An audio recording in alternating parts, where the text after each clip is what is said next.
Hello guys, so today we're going to be talking about a very interesting story. Now this man we're going to be talking about today, this man was a cartel leader, he was a serial killer and also a cult leader.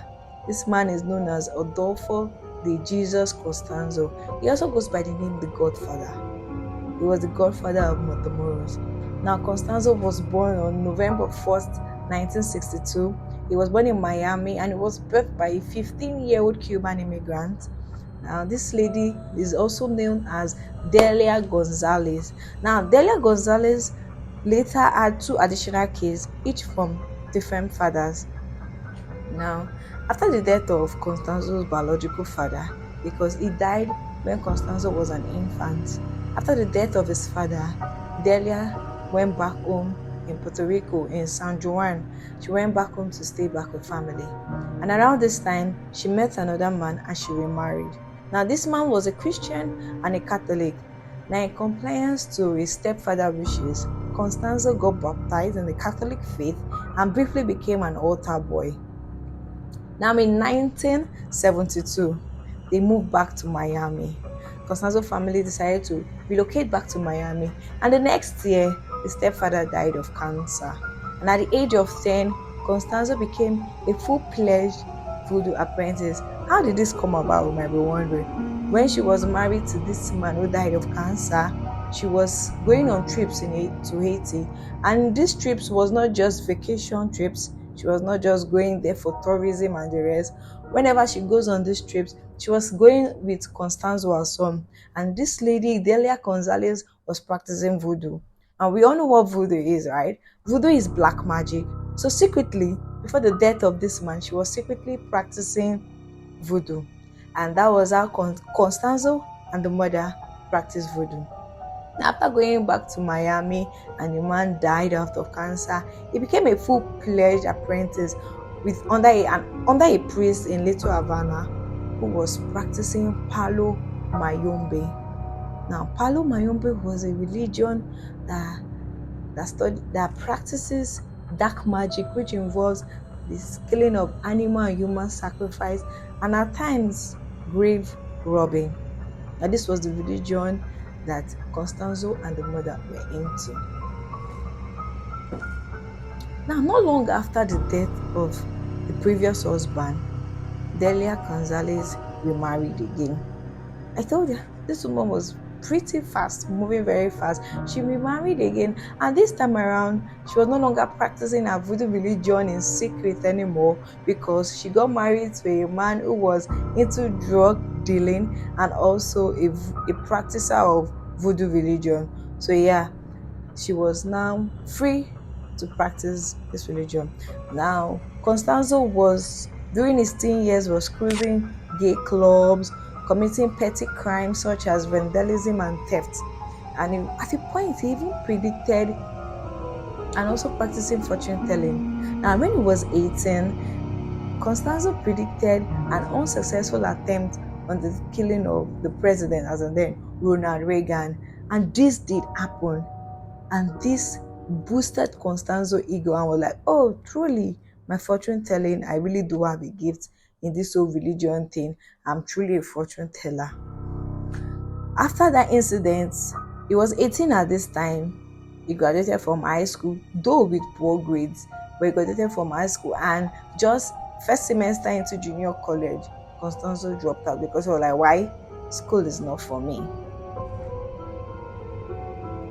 Now, in 1983, Constanzo pledged allegiance to Kade Mpempe in the Palo Mayombe religion. Now, we'll be wondering, what is Kade Mpempe? Kade Mpempe was equivalent to the devil.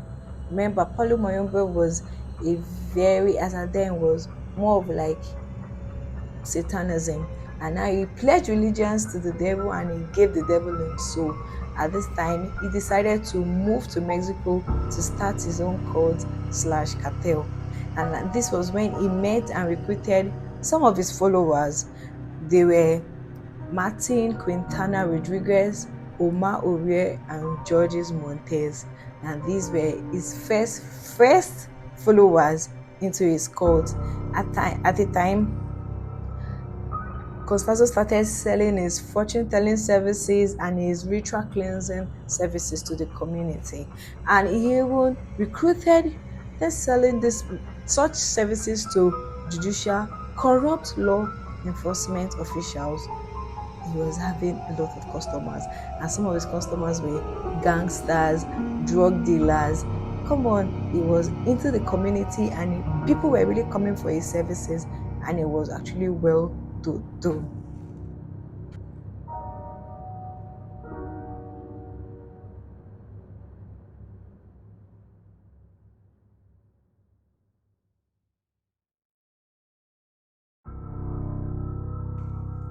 At the peak of his career, Constanzo even bought a $60,000 condominium in Mexico City, bought fleet of luxury cars because he was at this point he had over 30 well-to-do customers, well-to-do clients. So he was really living large in Mexico City. At this time, he wasn't just doing selling his services, he was also recruiting members into his cult. At the peak of his career, he had recruited at least four top judicial officials in the country. So come on, Constanzo was moving and rolling with the big boys at the time. So he was selling the services, doing fortune telling for them, and doing a whole lot. And he was rolling with the big boys in the country. In 1985, we upgraded and escalated from using just mere animal sacrifices. We upgraded to using human remains. And they were now robbing graves in the neighborhood at 12 midnight, at 1 a.m., at 2 a.m. They go to the local graves around the neighborhood and were robbing humans and taking their remains, such as their fingers, their toes. So they were upgrading. Now, in 1986, Constanzo was introduced to the Cazades family, and this Cazades family were big top-notch crime family, and he was offering his fortune-telling services for this family, and they were making a lot of profit from his services. So he was like, okay, why not? Since I'm giving you guys such money, why not I become a full partner into this business? And the Cazades, they rejected him and declined his offer, and that didn't sit well with Constanzo. He went back home, he ordered his cult members to go kill the family. And they didn't just kill one or two or three, they killed 7 members of the Cazades family, and they were found dead. Not just being dead, they found a lot, they were being mutilated. Their fingers were missing, their body parts such as their toes, their tongues, and even in one case, their spine was missing. It was a gruesome sight, and it was the children who were playing along the road who found the bodies casually lying on the floor and alerted authorities, who came and took up these bodies. At this time, Constanzo was feeling like a god because he was godlike. In his cult, they saw him as their god. He was their leader. He was into drug trade also, so he was making cool cash.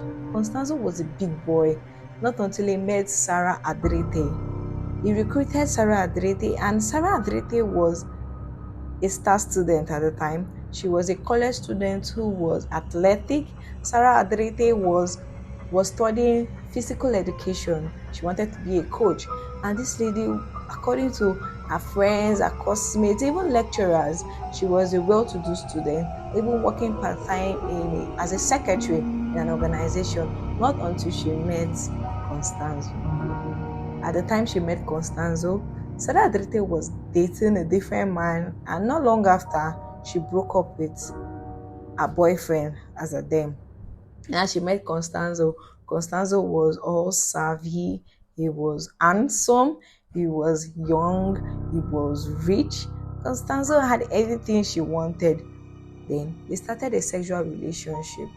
After breaking up with her boyfriend, she started a relationship with Constanzo, and that was when she was introduced into the Palo Mayombe religion.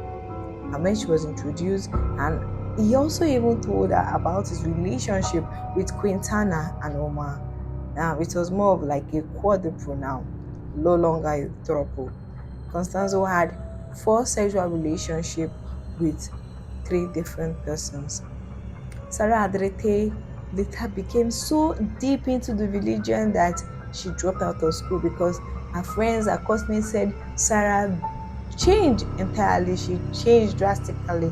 She was no longer keeping up with schoolwork, she was no longer going to work because she was always with Constanzo 247. After dropping out of college, Sarah was even appointed as the high priestess, also known as the godmother of the cult. So she was really in deep into this whole religion thing. Now in 1988, Constanzo decided to move to a more spacious place. He was no longer staying in his condominium in Mexico City.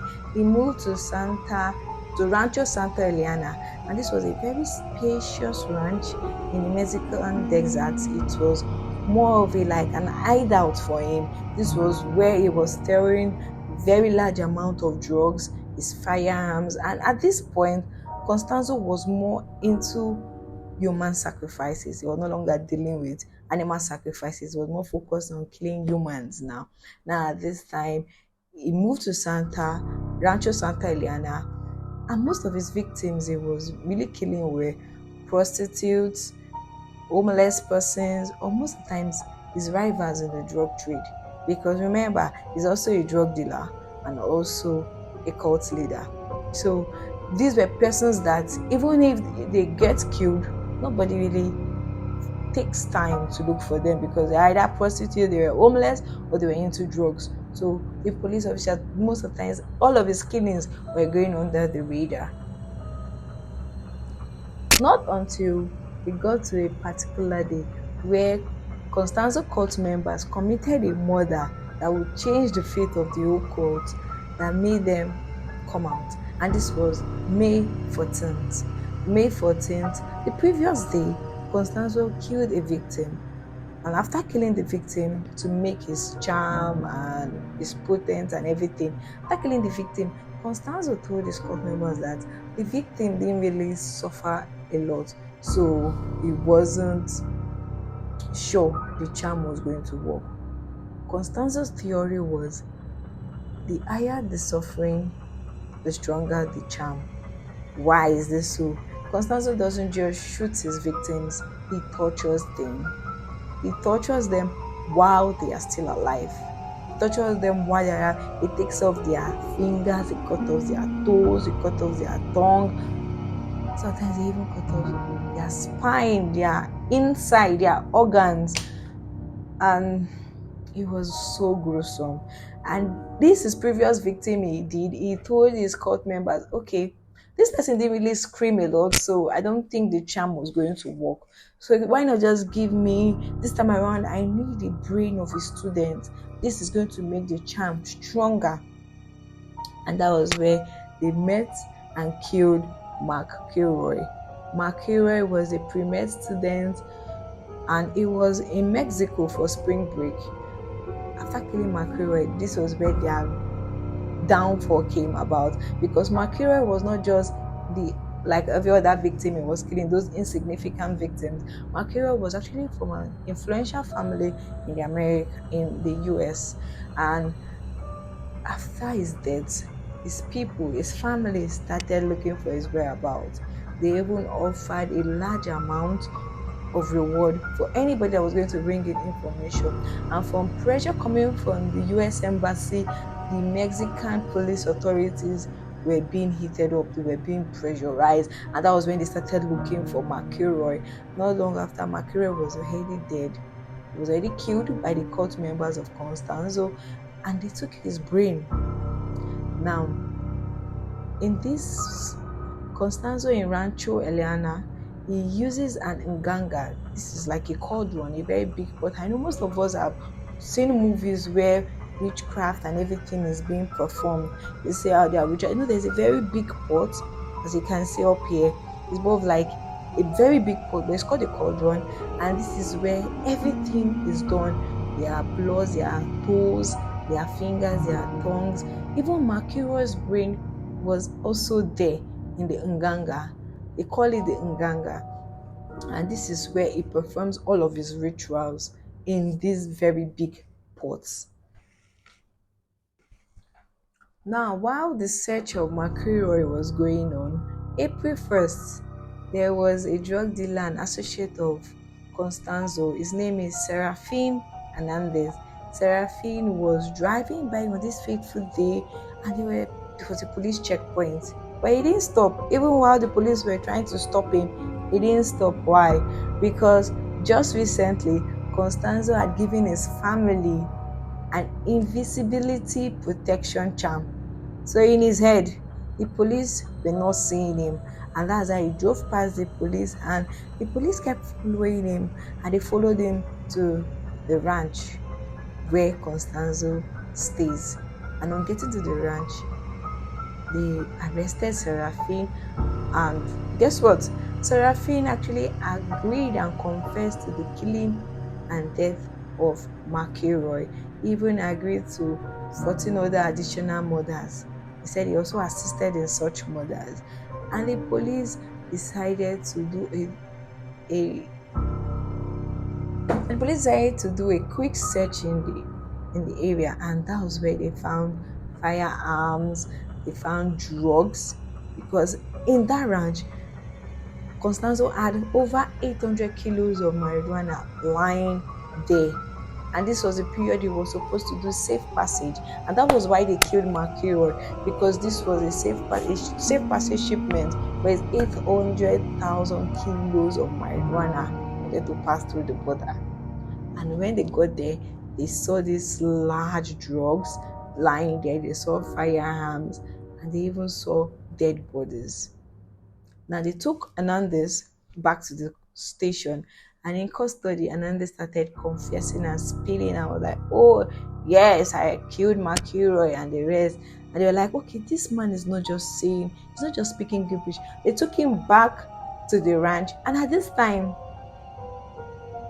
Constanzo was nowhere to be found. They took him back to the ranch, and they dug up the place. Then, additional 15 dead bodies were found in that compound. Additional 15 dead bodies. And they also found Mercurio's body. Sadly, they found Mercurio's body. They went into the house. They saw the nganga. They saw the room. Man, the police officers were scared at a point. They even had to call a Catholic priest to perform exorcism on the site. They burnt down everything because everywhere was so deadly. They saw the old Paloyoma sign, Palo Mayombe sign, the old satanic. Everything was just so satanic. They had to call a priest to perform an exorcism on the site. And while all this was going on, Constanzo and his trusted allies, his most devoted followers, such as Quintana, Uma, and Sarah Adete, and he also took one more person, Eldubi. They had already fled because they noticed that police were along with chasing them and the rest. So they fled and went to hide. They were in hiding, and while in hiding, Constanzo was watching how they were burning down his ranch, and he was infuriated. He was angry. He was throwing tantrums and was breaking things all over the house, which was understandable. His sacred shrine was being destroyed. It didn't just end there. The police decided to search his condominium in Mexico City. And guess what? They found out he had a torture room. It was a gruesome sight, guys. He had everything needed to torture a human being. One of the police officers felt sick just looking at the room. And where Constanzo was with his devoted followers, they were infuriated that all this was actually going down. Now, on May 6th, the police officers were actually looking for a missing child. This was an unrelated case to Mercury. They were just going door to door looking for this missing child. And where they were, Constanzo noticed the police officers were around the neighborhood. And when he got to his door, Constanzo panicked. Imagine, this was someone that was selling invisibility charm to people. doing fortune telling. I don't know why his fortune telling not tell him that, oh, the police were going to come on that fateful day for him to actually run away. He panicked and he told Eldubi to actually shoot him and Quintana, that he doesn't want to go to prison and the rest. And Eldubi was like, oh no, you are my God. Why should I shoot you? I can't. And he Constanzo threatened Eldubi that if he doesn't shoot him, he was not going to have a very good place in hell. Mind you, these were people that were worshiping the devil. So they didn't believe in heaven, they believed in the devil. So they had faith in the devil and believed that when they go to hell, they're going to have a good place. So now, Constanzo, who is like their God, threatening that if you don't shoot me right now, I'm going to make sure you're going to have a very bad spot in hell. And Eldubi, not wanting to get a bad spot in hell, shot Constanzo and Quintana while they were dead. There was a shootout. When the police heard this gunshot, they were serious shootout. The police were trying to arrest Uhanu because it was unrelated. They were not expecting to hear guns and the rest. Over 180 police officers were on site. Finally, they arrested Sarah Adrete and Eldubi, and they got arrested. Now, Constanzo was dead, Quintana was dead. After the arrest of Sarah and Eldubi, 12 other court members were arrested alongside, and they were charged with heinous crimes the court had committed such as murder, firearms, obstruction of justice, and a whole lot. But none of them were actually were prosecuted rather, with the death of McElroy. Sarah Adrete was given 60 years jail term. Odibi was also given 30 years jail term. Sarafina Hernandez was given 60-year jail term with their hands. But none of them were prosecuted for the death of McElroy. Now the Americans were angry and like anytime any of the cult members come out of prison, they were going to prosecute them for McElroy. It's so sad listening to this story. Why? Because he had to take one influential person to bring up this case. All along, these over 25 persons were killed in the hands of this cult, in the hands of this cult leader, Constanzo, in the hands of this serial killer. But nobody cared because he had the law enforcement under his grip. They were even his followers and the rest. And because they were homeless, they were prostitutes, they were drug dealers, they were gangsters. It doesn't matter. Every life matters. But it took just one influential person to actually bring up this case. And that was when people really found out, okay, who is this serial killer? Who is this man committing such heinous crimes? And that was how Constanzo and his cult ended. What do you all think about this story? Please, I would like to hear your comments below. Thank you.